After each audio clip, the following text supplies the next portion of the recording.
Назад во студиото, добро утро му велам на Липчо Петковски. Добро утро.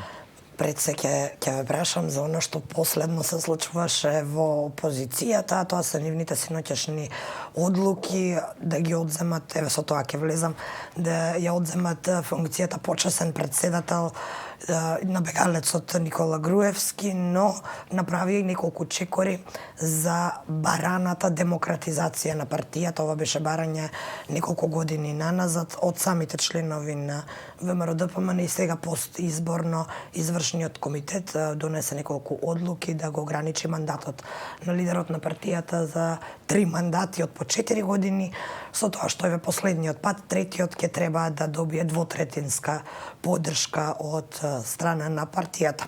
Како го толкувате ова? Каков ќе биде ефектот за самата партија? Бидејќи, еве, знаеме дека ВМРО во споредба со минатите избори изгуби доста гласачи. Да, и сите партии поголем изгубија доста гласачи и веројатно е погоден момент за таква работа да се истурка. Очигледно и позицијата на председателот не е сјајна, иако му дале нели право да бара да се остави да бара мандат, односно да се обиде и тој да влезе во комбинаториките за составување влада. Така што идеален момент за такви работи доколку постоеле, ја не знаев дека постоеле такви идеи, доколку постоеле такви идеи, тој ми е идеален момент да ги протуркаат, затоа што доста изгубиле. Треба да се покаже нели пред јавност и пред членство дека се спремни за некаква демократизација, сврти тема, така што мислам дека е доста рационално тоа што го направиле и одбрале погоден момент. Колку тоа ќе значи прекинување на традицијата на Груевски, тоа не сум убеден, затоа што ВМРО и ова раководство не излезе со јасен став за она најважно прашање, тоа беше политичкото наследство од 27 април, што е во принцип срамна работа за мене, да се нема став за политичко наследство. И цело време да се игра онаа игра на седење на две столици, значи да се допаднат на сите, и на радикалните струи, и на центарот, така што можеби ова е крај на некаква политика или најава дека ќе се откажат од наследството, политичкото, символното наследство што им го остави Груевски. Заврши изборите, заврши работата на ДИК, но сега течат оние рокови за тужби до управен суд. Неколку партии поднесоа тужби, до сега се над 70, има најави за уште 100 денеска, меѓу другото и од партијата Левица, која прилично ги испрати приговорите до Државната изборна комисија без печат и подпис, а во меѓувреме има доста агресивна реторика во јавноста. Како ќе го оцените ова? Меѓу другото, испреќањето приговори без потребната документација. Мене две работи ми оставија впечаток во постизборие, оваа седмица после изборите. Едната е нивниот успех, што беше очекуван веројатно. Анкетите тоа не го покажуваа, покажуваа дека имаат некаков рейтинг, меѓутоа беше тоа доволно мало да не може да се предпостави колку се популарни.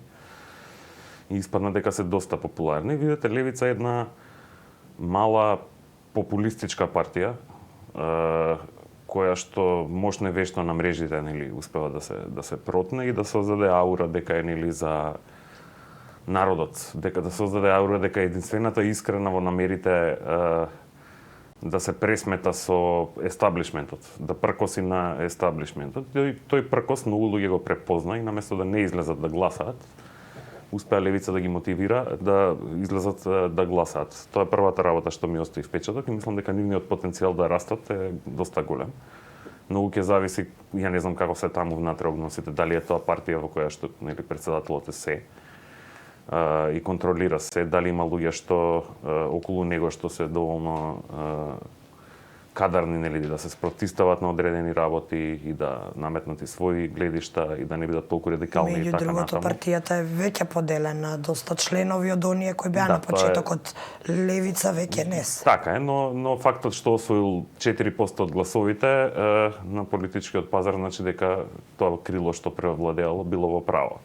Во политиката така се мерат работите. Значи тоа е првата работа и втората работа што ми остави впечаток е онаа стратегија на градење на санитарен кордон, ако сакате, реторички околу левица после изборите и агресивните и да кажеме доста базирани на страф реакции на центарот и на центар левицата во Македонија, која што потреби доста чудни квалификации за самата партија, па слушнавме дека е тоа, не знам, фашистичка партија, фашистички наративи имале, па слушнавме дека станува всушност збор за екстремна десница, што мислам дека е на претерана реакција, повеќе кажува за тие што ја артикулираат таа реакција, отколку за самата, нели, партија која што е карактеризирана со тие квалификативи. И во таа смисла мислам дека наликуваме веќе и на некаква модерна европска демократија. Тој страфот од раст на било какви политички движења што излегуваат од тесните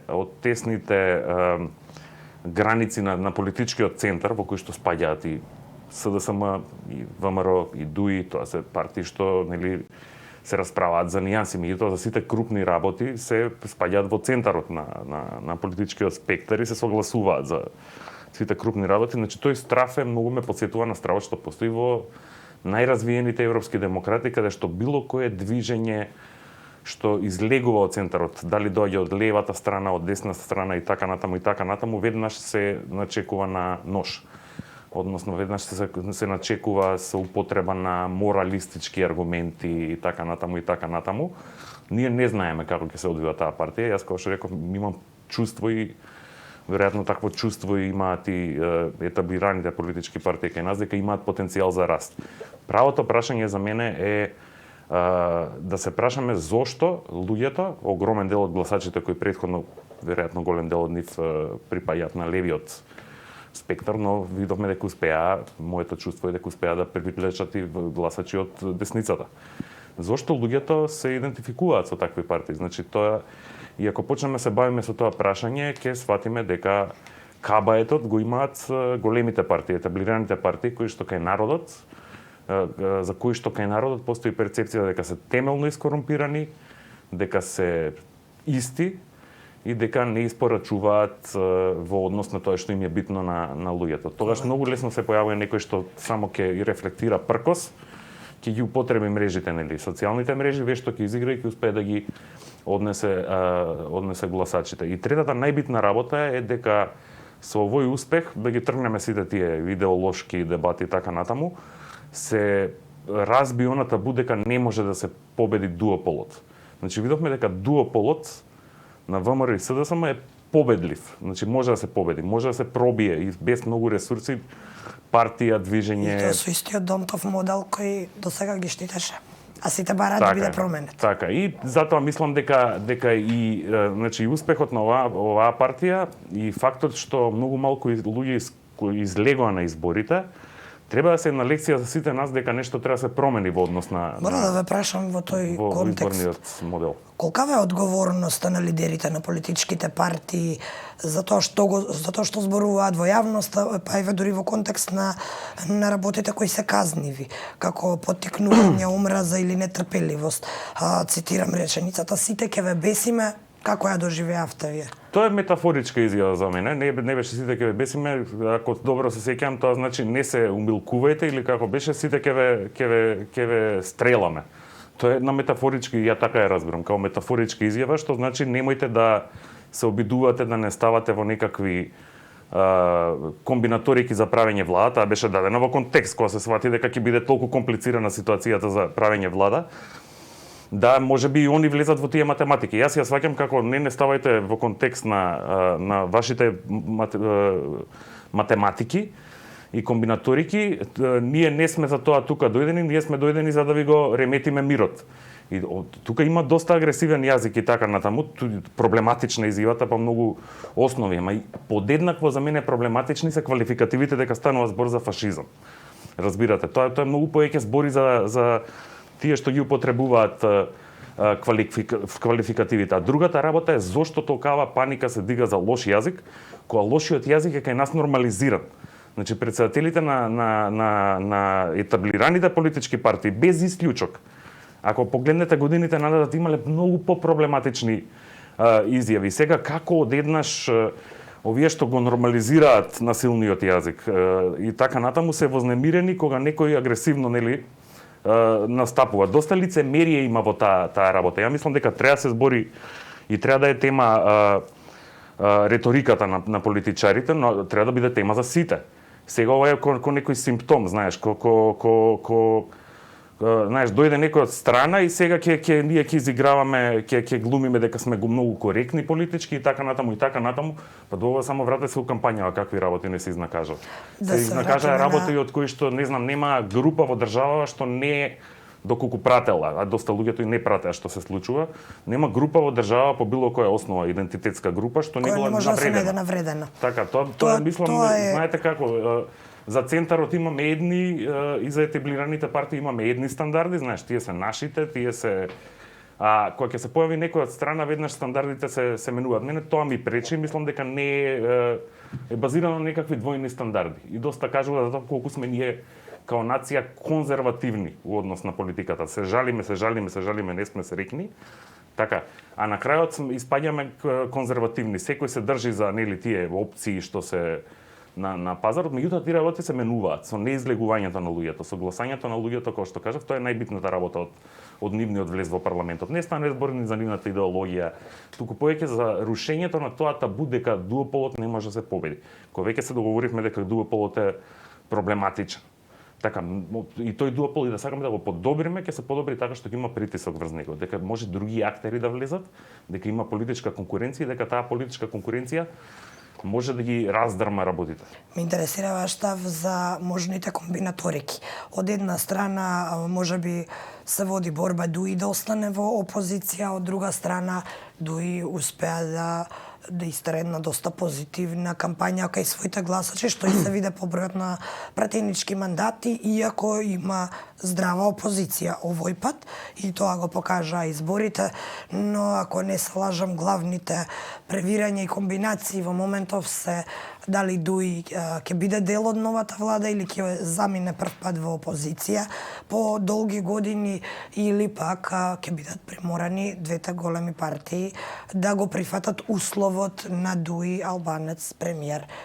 Какви се изгледите? Ја мислам дека тешко е да се предпостави. Видовме дека известниот мандатар отиде на одмор и ги пушти тие што се околу него да пуштаат пробни балони по јавноста. Ја мислам дека 20 комбинации веќе беа тестирани во јавноста. Пуштани по различни поединци, по различни групи и така натаму, за да се тестира што ќе се случува. И од тоа како ги пуштаат комбинациите, колку што пратам, мислам дека никој не знае се уште какви ќе бидат комбинаториките. Комбинаториките одат од тоа дека ќе направат директно со Дуи влада до тоа дека ќе се отцепат 4 пратеници од ВМРО и така натаму, така што мислам дека покомплицирана ситуација не сме имале одамна.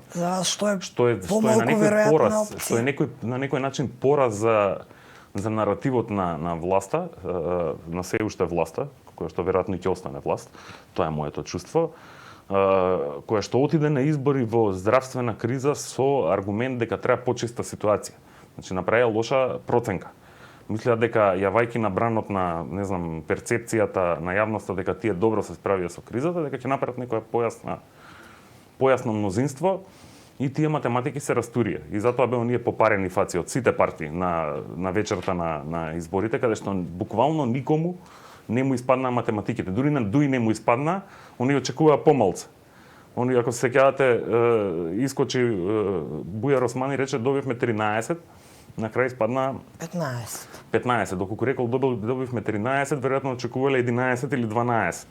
Разбирате, така што толку е комплицирана ситуацијата што ќе треба макијавелистички вештини нешто да се состави, а камоли тоа што ќе се состави да биде, не знам, стабилно. Можам да кажам по моето чувство дека и во Дуи внатре овој пат малку беше изменета состојбата со оглед на нивниот премиерски кандидат.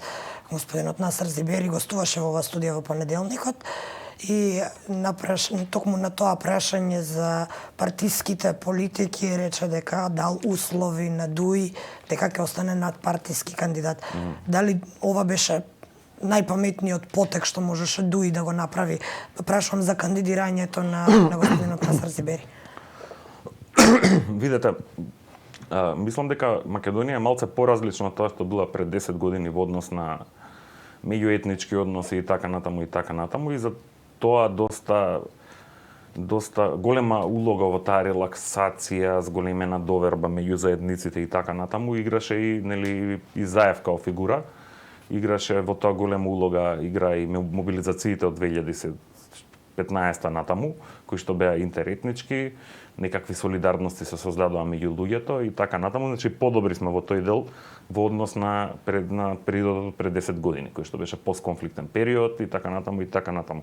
Но зидови помеѓу заедниците постојат. И мислам дека како што се сега направени работите, македонците, етничките македонци, генерално големо мнозинство од нив не можат да ја проџвакаат идејата, особено не наметната на начин како што е наметната, и тоа Дуи мощно вешто го прави и го прави од многу себични и причини кои што немаат врска со некаква визија политичка заедничка за државата. Така што мислам дека било која партија што би пристала на барањата на Дуи како што се сега нели од големиве две етнички македонски, значи било која да го направи тоа за нив на краток рок ќе значи и на долг рок ќе значи ќе значи пораз меѓу етничките македонци. Значи било кој тоа да го направи, етничките македонци ќе се мобилизираат околу другата партија на следните избори. Тоа ќе биде видено како веројатно како некакво предоство. Да го направи тоа СДСМ и прифати нели и влезе во таква комбинаторика каде што ќе испадне дека ете удоволиле на Дуи и така натаму и така натаму. СДСМ кажа дека ќе има премиер албанец, само не сега и само не од Дуи. Така е, меѓутоа ви кажувам какви се реално работи. Јас посакувам да живееме во општество каде што нема да биде важно. Каде што ама апсолутно нема да биде важно кој, што, како и така натаму. Начинот на кој што го прави Дуи, мене ми тоа и начинот на кој што го бара, мене ми кажува дека тука нема искрена намера, туку има намера да се позициите на другиве лидери заслабнат. И тоа го прават од одмазда, затоа што беа прот некаква канонада од сите. Така, доста се збореш ќе ве пратиме во опозиција, ќе не пратите во опозиција. Прето им ги земаат дел од гласачите, нели, со таа идеја за едно општество за сите, со мобилизациите која голем дел од албанци нели гласаат, така што они со ова ја враќаат таа логика во која што они знаат да оперираат. Знаете, тоа се нашиве партии се и ВМРО, ако сакате, и Дуи се у принцип партии што составени од патриоти по професија. Значи нивната идеологија, нивната политика има врска со етнички прашања, со идентитет и така натаму. Многу ретко ќе слушнете, мислам до Бога не е важно дали ќе биде албанец или македонец, се додека се бави со канализација. Имаме села околу Скопје што си македонски и албански, каде што нема основна инфраструктура. Каде што нема канализација, каде што луѓето со само придонес прават цевки, ги пуштаат цевките, не може до Скопје да ги донесат за да немаат септички јами во дворовите. Ние со такви работи уште не сме расчистиле, што не се ни толку скапи инфраструктурно, повеќе станува збор за капацитет на институции. Да, не зборуваме за архитектонски чуда. А да не збориме за архитектонски чуда или други работи што значат. Тие прашања се, како викаше и Рамбо Амадеус, за држави каде што платата не е над 500 евра. Липчо Петковски, благодарам за оваа денешна анализа.